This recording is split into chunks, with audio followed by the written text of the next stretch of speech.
नमस्कार, बहुत स्वागत है आपका खास खबर में। खबरों के साथ मैं हूं रीनू। सबसे पहले बात करेंगे मंदसौर में बारिश के आते ही सड़कों की हालत बद से बदतर होनी शुरू हो गई है। तस्वीरें शहर के मुख्य मार्ग की है, जहां सड़क में बने गड्ढों के चलते आए दिन सड़क दुर्घटनाएं हो रही हैं।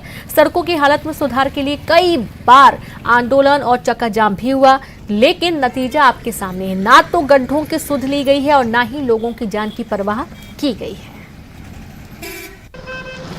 मध्य प्रदेश के मालवा में एक कहावत है कि गांव की दशा गोइराती नजर आई जावे। इसका मतलब ये है कि जिस गांव या शहर में आप जाते हैं उसकी दशा क्या है उस गांव के पहले से मालूम पड़ जाती है, और यही मंदसौर की दशा है। ये जो मिम्स और ये सड़क की हालत ये बयां करती है कि लोगों में सड़क के प्रति कितना आक्रोश है, इस खराब सड़क के प्रति कितना आक्रोश पनप रहा है, किस तरह से लोगों का नुकसान हो रहा है, वाहनों का नुकसान हो रहा है, दुर्घटनाएं हो रही है, वाहनों के जो पुर्जे हैं वो ढीले पड़ रहे हैं, खराब हो रहे हैं। लेकिन इसके बावजूद जनप्रतिनिधि और अधिकारी इस रोड की सुध लेने को तैयार नहीं है। फिलहाल आचार संहिता खत्म होने वाली है और उम्मीद लगाना चाहिए कि जो लोग इस सड़क के कारण कष्ट भोग रहे हैं उनका कष्ट खत्म होगा और यह मुख्य मार्ग की जो मंदसौर की सड़क है ये ठीक होगी और यहाँ की जनता को इन गड्ढों से राहत मिलेगी। नरेंद्र धनोतिया, न्यूज़ 18 मंदसौर। तो वहीं बैतूल में बारिश से बिगड़े हालात, तालाब में तब्दील हुआ रेलवे अंडरब्रिज। जी हां, अंडरब्रिज ने कई गांवों का रास्ता रोक दिया है। इतना ही नहीं, पानी के ट्रैक्टर भी आधा डूब जाते हैं। रेलवे ने अंडरब्रिज बनने के बाद रेलवे गेट भी बंद किए। जान जोखिम में डाल लोग पटरियों को पार कर रहे हैं। रेलवे प्रबंधन सहित जनप्रतिनिधियों की अनदेखी से ग्रामीणों को परेशानी हो रही है। शाहपुर ब्लॉक के कुंडी गांव का ये पूरा मामला सामने आया है। तो ये तस्वीरें भी आप देखिए, जहां पर बैतूल में जो रेलवे अंडरब्रिज है वो तालाब में तब्दील हो चुका है। अब मजबूरी यह है कि जो पटरियां हैं उसको पार करके लोगों को एक छोर से दूसरे छोर जाना पड़ रहा है। रेलवे ने अंडरब्रिज बनने के बाद रेलवे गेट भी बंद कर दिया है और इससे ज्यादा परेशानी होने लगी है। खबर श्योपुर के खातौली से है, जहां पार्वती नदी पर बना पुल पानी में डूब गया। बावजूद इसके लोग जान की परवाह नहीं करते और पुल को पार कर रहे हैं। यात्री बसों तक को पार किया जा रहा है, जिससे कभी भी बड़ा हादसा हो सकता है। तो वहीं भारी बारिश और पुल के जलमग्न होने पर श्योपुर जिले का सड़क संपर्क राजस्थान से टूट गया है।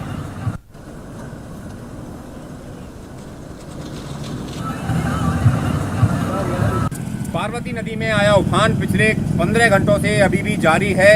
आप तस्वीरों में देख सकते हैं हमारे पीछे किस तरह से नदी में उफान आ रहा है। फिर भी देखिए जो बाइक सवार हैं अभी भी लापरवाह बने हुए हैं। यात्रियों को लेकर के इस पानी में डूबे हुए पुल से निकाला जा रहा है। यात्री वाहन भी यहाँ से निकल रहे हैं। इस दौरान कोई बड़ी अनहोनी घटना हो सकती है, क्योंकि जो पार्वती नदी का उफान है कम होने के साथ साथ कभी भी अचानक बढ़ भी सकता है। इन हालात में इस लंबे पुल पर अनहोनी घटना ना हो, इसके लिए प्रशासन और पुलिस को पर्याप्त इंतजाम किए जाने चाहिए थे, लेकिन इस तरह के कोई इंतजाम यहाँ पर देखने को नहीं मिल रहे हैं। इस वजह से जो लोग हैं लापरवाही बरत करके लगातार इस पानी में डूबे हुए पुल को पार कर रहे हैं। हम मौके पर मौजूद हैं और लगातार इस तरीके की तस्वीरें दिखा रहे हैं, लेकिन जो पुलिसकर्मी हैं इन वाहनों को नहीं रोक रहे हैं। ऐसे में कोई भी अपनी घटना हो सकती है। दीपक रंडौतिया, न्यूज़ 18 श्योपुर। तो देखा आपने। और खबर खरगोन के जैतपुर से है, जहां पर बीट बुजुर्ग गांव में तालाब देखने गए 2 बच्चे गहरे पानी में डूब गए, जिससे उनकी मौत हो गई।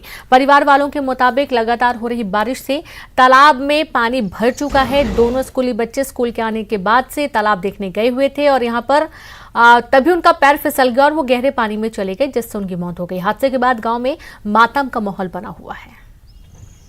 तो पानी आया तालाब में, तो देखने के लिए गए, तो गए पाँव फिसल गया वो। अच्छा, तो क्या नहा रहे? नहीं नहाने थोड़ी, वो तो कपड़ों सही थे। अभी वो पीएम होगा नहीं, देखना नहीं। अच्छा। कपड़े पहने हुए हैं वो तो यहाँ पर बच्चे स्कूल गए थे, सब बताया परिजन का, और रास्ते में एक तलैया है, तो संभवतः देखने गए या फिर नहाने गए, फिसलने से डूबने से उनकी मृत्यु हुई है। अभी पीएम के लिए शव रखे हैं, पीएम कराएंगे, उसके बाद ही बता पाएंगे कैसे मृत्यु हुई उनकी। डूबने से संभवतः मृत्यु लग रही है। अभी बरसात ज़्यादा हुई है, जगह जगह पानी का जल भराव ज़्यादा है, तो संभवतः डूबने से ही मृत्यु। और खबर भिलाई से, जहां गड्ढे में गिरने से बच्चे की मौत का मामला सामने आया। कंस्ट्रक्शन के लिए खोदा गया था गड्ढा और खेलते खेलते बच्चा गड्ढे में जा डूबा। दोस्तों के साथ खेलने गया था 7 साल का मासूम। भिलाई के अम्रपाली कॉलोनी के पास की घटना है। जामुल थाना पुलिस मामले की जांच कर रही है।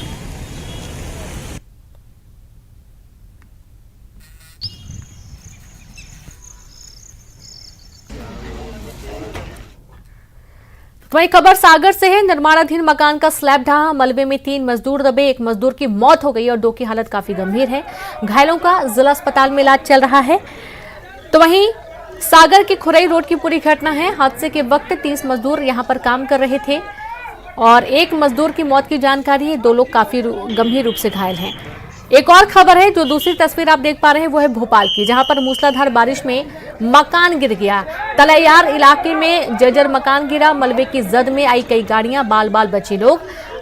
गनीमत है कि यहां पर कोई जनहानि नहीं हुई है, लेकिन भारी नुकसान जरूर हुआ है।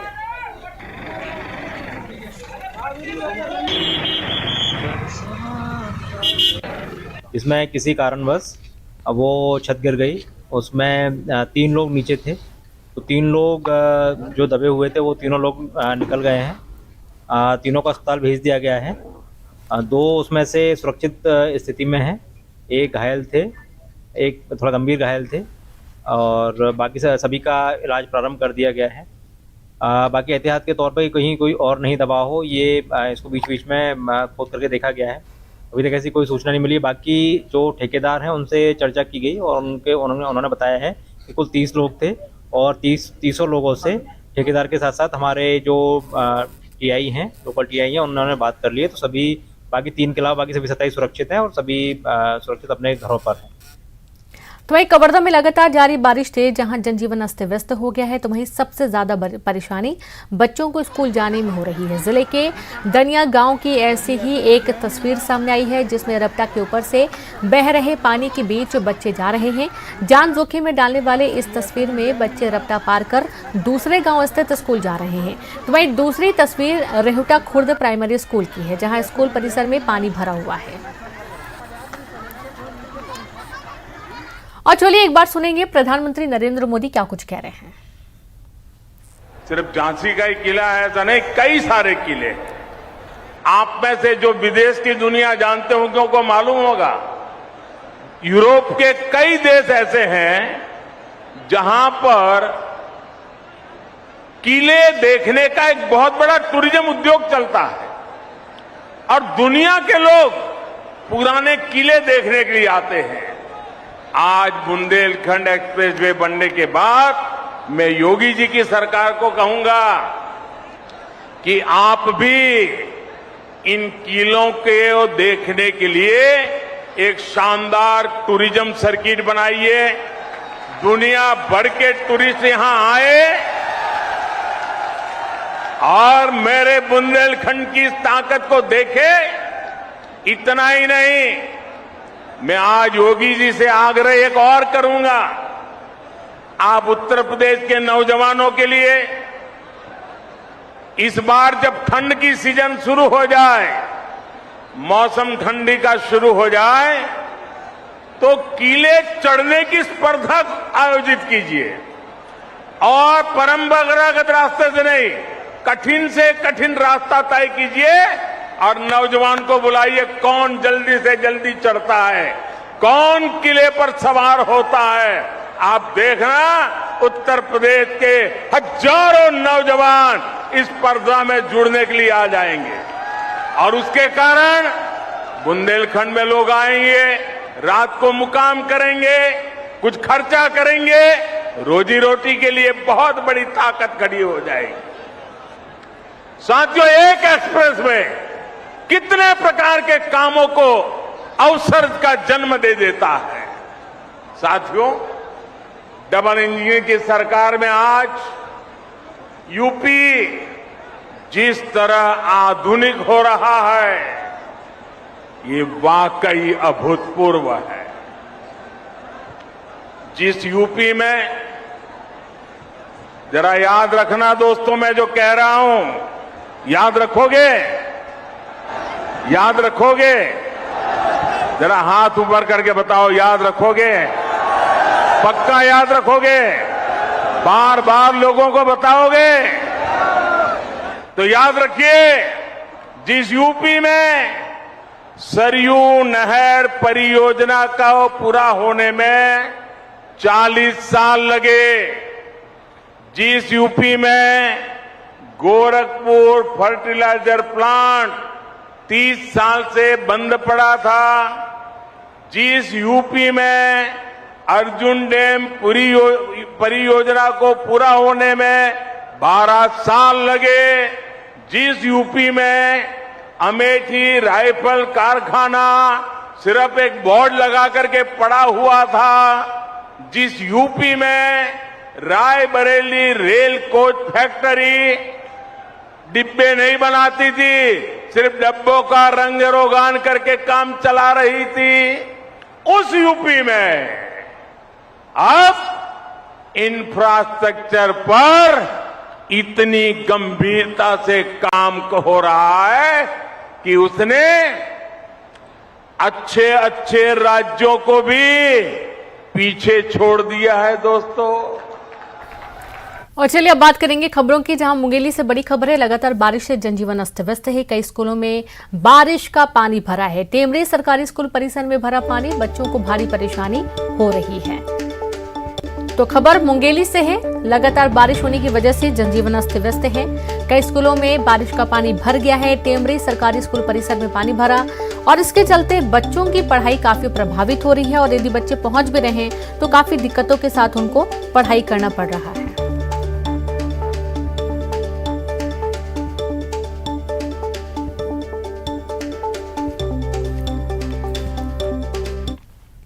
सुकमा में बने बाढ़ के हालात के बीच राहत भरी खबर आई है। गोदावरी नदी का जलस्तर घटने लगा है और ऐसा ही लगातार होता रहे तो शबरी नदी का पानी भी जल्द ही घटने लगेगा। शबरी नदी का पानी घुसने से कोंटा शहर जलमग्न हो गया है। बिजली घर में पानी घुसने से बिजली की सप्लाई बाधित हो गई है। पिछले 5 दिनों से सुकमा का संपर्क 2 पड़ोसी राज्यों से कटा हुआ है, जिसके चलते सैकड़ों की संख्या में गाड़ी फंसी हुई है। तो ये तस्वीरें भी आप देखिए, 2 तस्वीरें आपको दिखाई जा रही हैं, जहां पर आप देख पाएंगे कि कितने हालात खराब होते जा रहे हैं।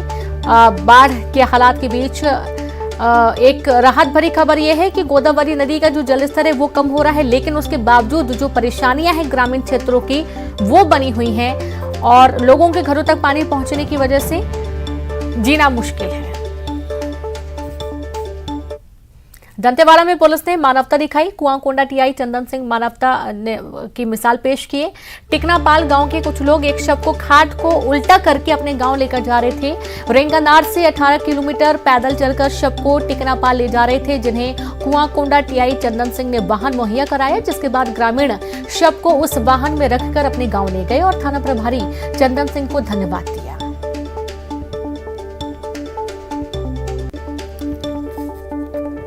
तो दंतेवाड़ा में पुलिस ने मानवता दिखाई है। आप ये तस्वीरें भी आप देखिएगा, जहां पर कुआंकोंडा टीआई चंदन सिंह ने मानवता की मिसाल पेश की और एक शव को खाट को उल्टा कर अपने गांव परिजन लेकर जा रहे थे और जैसे ही उनको ये जानकारी मिली उन्होंने तुरंत वाहन मुहैया कराया। ग्रामीण शव को उस वाहन में रखकर अपने गांव लेकर गए। थाना प्रभारी चंदन सिंह को धन्यवाद भी दिया गया।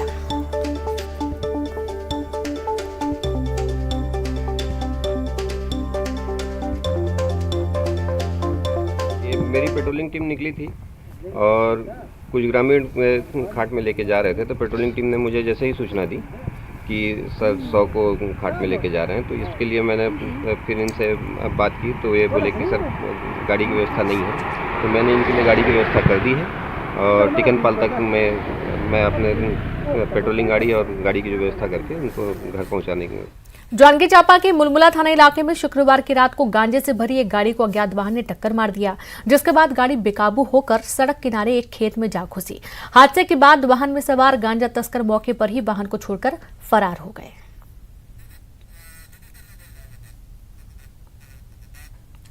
और चलिए सीधे रुक करेंगे भोपाल का, जहां पर बीजेपी प्रदेश अध्यक्ष बीडी शर्मा क्या कुछ कह रहे हैं, सुनते हैं। स्वागत करता हूं, बहुत बहुत अभिनंदन करता हूं। मित्रों, मध्य प्रदेश के अंदर ग्रामीण निकाय और स्थानीय निकाय के चुनाव में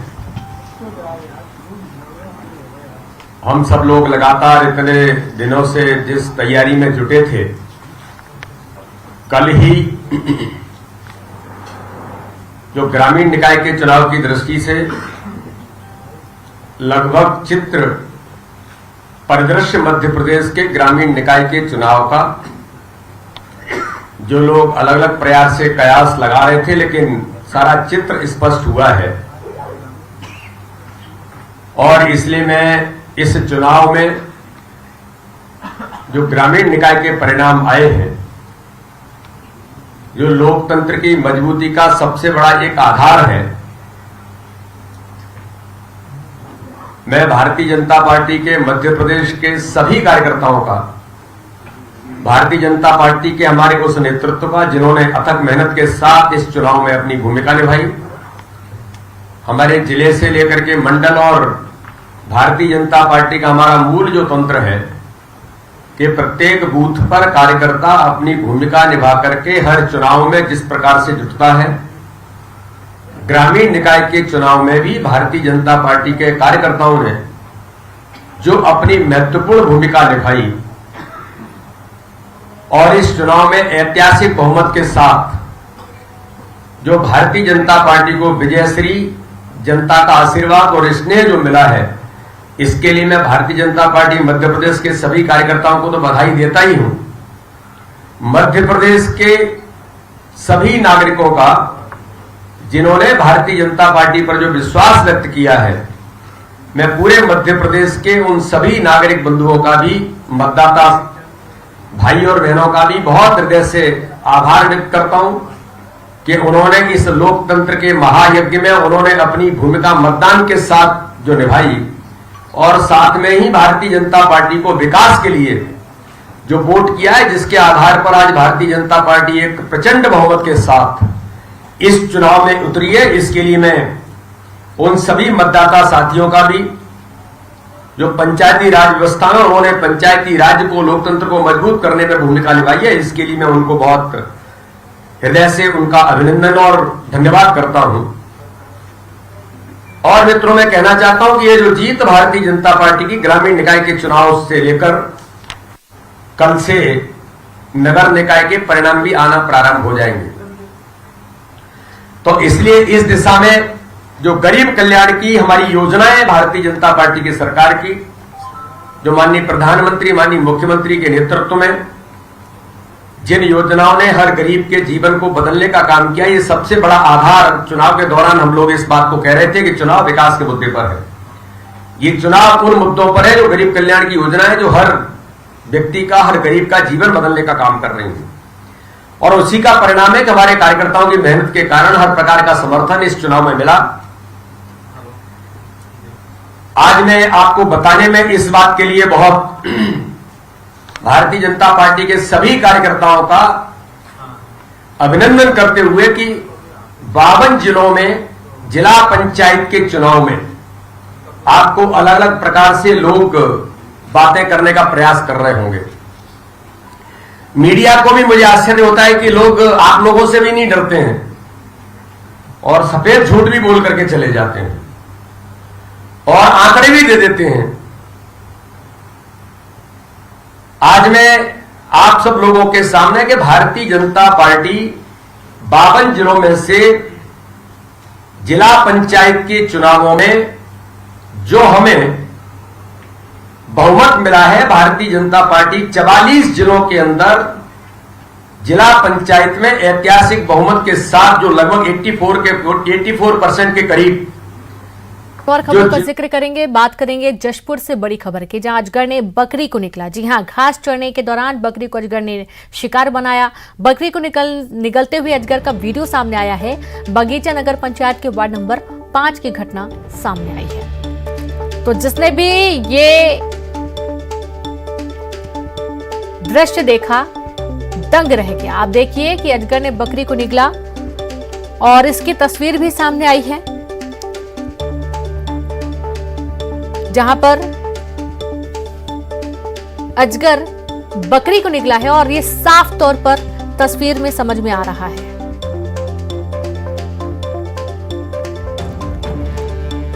तो घास चरने गई हुई थी बकरी और इसी दौरान अजगर ने बकरी का शिकार किया। बगीचा नगर पंचायत के वार्ड नंबर 5 की घटना है। राजधानी रायपुर सहित छत्तीसगढ़ के हवाई यात्री बाबा बैजनाथ धाम की यात्रा हवाई सफर से कर सकते हैं। निजी विमानन कंपनी इंडिगो एयरलाइंस की ओर से ये नई उड़ान सेवा शुरू की गई है, जो वाया कोलकाता होते हुए बैजनाथ धाम पहुंचेगी। रायपुर से ये फ्लाइट सुबह 9:35 पर उड़ान भरेगी और इसके बाद कोलकाता में 2 घंटे रुकने के बाद शाम 4:15 बजे बैजनाथ धाम लैंड करेगी। बैजनाथ धाम देश के प्रमुख 12 ज्योतिर्लिंगों में से एक है।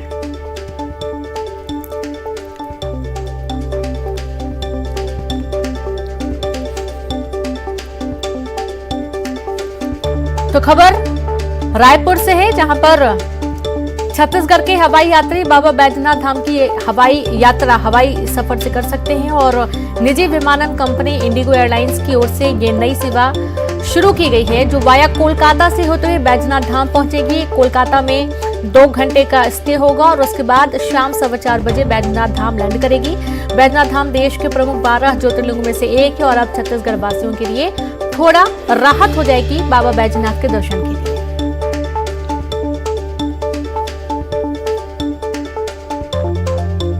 तो ये फ्लाइट रायपुर से 9:35 पर टेक ऑफ करेगी और कोलकाता में 2 घंटे रुकने के बाद शाम 4:15 बजे बैजनाथ धाम के लिए उड़ान भरेगी। तो आप ये देखिए कि बैजनाथ धाम देश के 12 ज्योतिर्लिंगों में से एक है और चूंकि सावन के महीने में ज्यादातर ऐसे श्रद्धालु होते हैं जो कि सभी ज्योतिर्लिंगों के दर्शन करने के लिए पहुंचते हैं। दूरी के कारण थोड़ी दिक्कतें होती हैं, लेकिन अब छत्तीसगढ़ वासियों के लिए ये राहत भरी खबर है। मध्य प्रदेश पर मानसून मेहरबान। प्रमुख नदियों और डैमों के जलस्तर में हो रही बढ़ोतरी। आज भी प्रदेश कई जिलों में भारी बारिश का अलर्ट जारी किया गया है। शहडोल संभाग के साथ सिवनी, मंडला, बालाघाट, कटनी, सागर, दमोह, रायसेन, विदिशा, गुना, अशोकनगर में जमकर बरसेंगे बादल। गरज चमक के साथ इन इलाकों में बिजली गिरने की भी संभावना है, मौसम विभाग ने जताई। तो वहीं सागर, रीवा, शहडोल, जबलपुर संभाग में गरज चमक के साथ बारिश की आशंका है। इंदौर, उज्जैन, नर्मदापुरम, भोपाल, ग्वालियर, चंबल संभाग में भी अच्छी बारिश की संभावना बनी हुई है।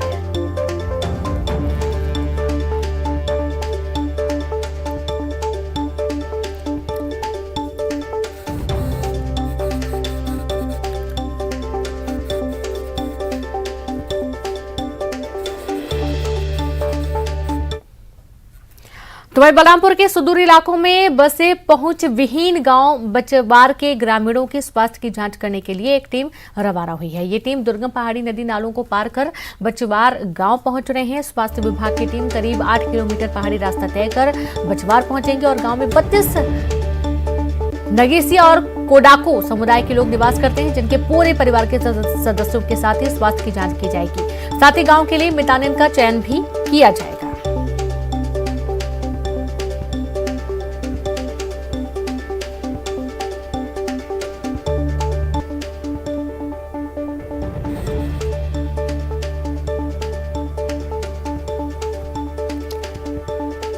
तो खड़ी चट्टान पर चढ़ाई की तस्वीरें आप देखिए।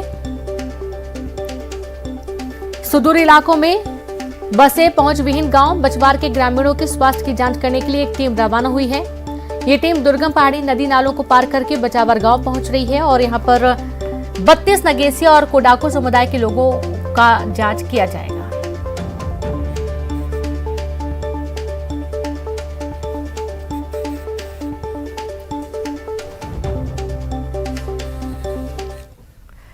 Chess olympiad torch relay Chhattisgarh पहुंची। टॉर्च रिले को लेकर आए chess grandmaster Praveen Thipsay का एयरपोर्ट पर भव्य स्वागत किया गया। पारंपरिक छत्तीसगढ़ी नृत्य के साथ अतिथियों का स्वागत किया गया, जिसके बाद शहर में कई जगह पर वेलकम भी किया गया। फिर टॉर्च रिले पहुंची मुख्य आयोजन स्थल दीनदयाल ऑडिटोरियम, जहां पर मुख्यमंत्री भूपेश बघेल भी कार्यक्रम में शामिल हुए।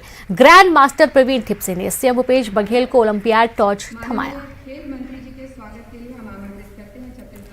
तो ये आप तस्वीरें देखिए जब ग्रैंड मास्टर थिप्से ने सीएम भूपेश बघेल को ओलंपियाड टॉर्च दिया और काफी उत्साह यहां पर मंच में भी आपको देखने को मिलेगा।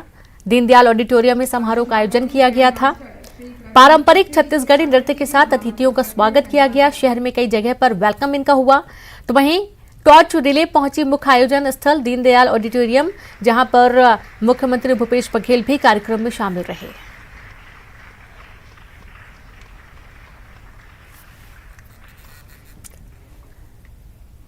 तो ग्रैंड मास्टर प्रवीण थिप्से ने सीएम भूपेश बघेल को ओलंपियाड टॉर्च थमाया। Chess olympiad torch relay Chhattisgarh पहुंची है और इस दौरान उनका जगह जगह भव्य स्वागत किया गया। सबसे पहले तो टॉर्च रिले को लेकर आए chess grandmaster Praveen Thipsay का एयरपोर्ट पर भव्य स्वागत हुआ और पारंपरिक छत्तीसगढ़ नृत्य के साथ अतिथियों का स्वागत करते हुए आप देखिए यहाँ पर जो पारंपरिक वेशभूषा में नृत्य करते हुए स्वागत किया गया, वो तस्वीरें भी आपको दिखाई गई। और इस वक्त जब मंच पर सीएम भूपेश बघेल के साथ ही तमाम अतिथिगण मौजूद रहे हैं मंच पर, वो तस्वीरें भी आप देखिए। और ग्रैंड मास्टर प्रवीण थिप्से ने सीएम भूपेश बघेल को इस दौरान ओलंपियाड टॉर्च भी थमाया।